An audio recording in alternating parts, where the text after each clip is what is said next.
Gollum es Sauron. Sauron es Gollum. ¿Cómo puede llegarse a esta conclusión? Era lo que Tolkien quería que descubriésemos. Si rastreamos en la representación de la figura de Sauron como el mal en sí mismo, nos daremos cuenta fácilmente de este hecho. En ningún momento de la obra el autor encarna con un carácter definido, fluido, en detalle o con continuidad narrativa a Sauron, más allá de breves pinceladas sobre su personalidad, que utiliza para ubicar su maligna contribución en el desenvolvimiento de su universo mágico.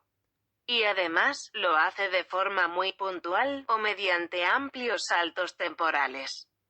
Si meditamos el hecho de que el mal debe ser representado en cualquier obra dramática, o fantástica con fondo dramático, o trágico, a cuenta de un personaje comprensible para el público, o incluso entrañable, que tiente o desafía al protagonista una vez ganada su confianza, para finalmente traicionarle, entenderemos fácilmente ¿cuál era el mensaje que el autor quería hacernos llegar con la figura de Gollum o Sméagol?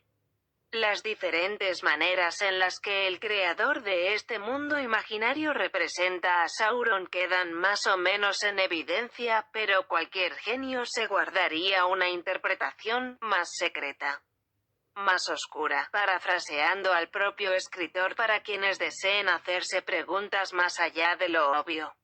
Y es que la verdadera forma en la que Tolkien nos está describiendo el mal es como aquello que desde la inocencia nos acecha y da caza en el camino, para finalmente tratar de llevarnos a la muerte con subterfugios. El mal se evidencia como el anillo, el gran ojo, el nigromante, o todo aquel que se alíe con sus fines como los 9 reyes, o el mismísimo Saruman. Pero se desarrolla en lo cotidiano, con la dual personalidad de Gollum y Sméagol, tanto dentro de su propio ser como respecto en el plano de su contribución en la trama.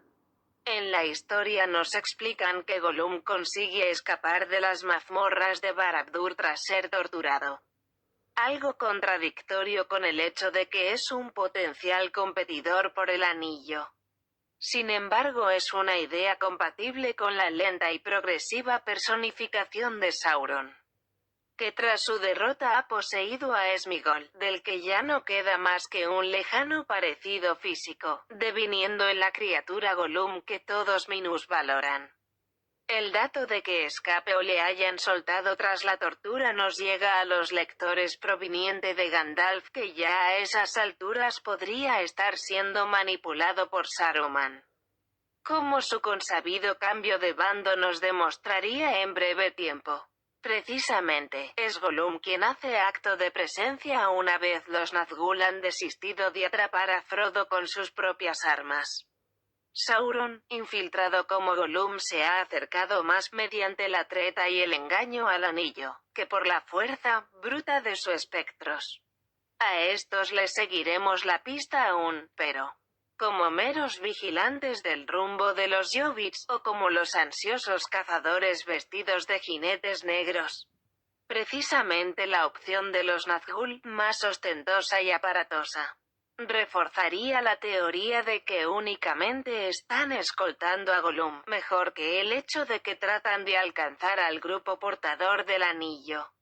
De hecho, como decía MacGyver, no hay mejor manera de despistar a quien sigues que adelantándole. Y es que Gollum ya se ha acercado demasiado al anillo para arruinar el plan. Y el anillo es demasiado preciado para procurarle el mínimo riesgo, como decía Bilbo. Quizás la siguiente encarnación de Sauron tras Sméagol, o como claramente nos explica la historia, aquello que sucedió al margen de la voluntad del anillo, o sea, de Sauron. Quizás el mismo Sméagol representa igualmente el bien que una vez habitó el cuerpo de Gollum, y del que éste no termina de librarse. El bien que rápidamente conecta con Frodo, y su profunda identificación con la tormentosa lucha de personalidades que sufre, pero del que porfía Sam, noble escudero, cuya visión del bien y del mal no admite ambajes. Gollum es Sauron, y Sauron es Gollum. Porque el mal está en permanente lucha con el bien. Y es el gran paradigma encarnado en todos y cada uno de los personajes del universo Tolkien. Todos somos Sauron, Frodo y Smigol, y no queremos serlo al mismo tiempo. Porque nos identificamos con lo obvio que ve Sam o que encarnan Arwen y Aragorn. Pero Sauron es la catarsis necesaria en el interior de todos los personajes para clarificar su aportación al viaje, al bien, y el gran desenlace, a la historia. Tolkien nos habla de Smigol o Gollum como un personaje clave en el transcurso de todo lo que va a ocurrir. Pero nada nos aclara sobre su esencia más profunda, sobre el verdadero motivo de incardinarle en la historia, más allá de ser un oportuno guía, monstruoso y adorable, para solaz del gran público. No. Su implicación en el Legendarium y seguramente en la mente de su original creador clava sus raíces en lo más profundo del subconsciente, de la desprevenida y ávida de aventuras masa de lectores. Gollum es un topo, un disfraz, el último recurso de Sauron, retrotrayéndose a sí mismo, desesperado por alcanzar su objetivo. Quizás el mismo Smigol es un testigo amordazado todo el tiempo narrativo. Como bien describe Frodo cuando le espeta que en su día no fue muy diferente de un hobbit. Quizás Bilbo o el mismo Frodo son vanos intentos del Señor Oscuro por acercar a Mordor el anillo. Aún a riesgo de perderlo para siempre, inconsciente de la verdadera capacidad de los hobbits como temía Boromir, o de su extraordinaria resistencia al mal como también conjuró Eldron.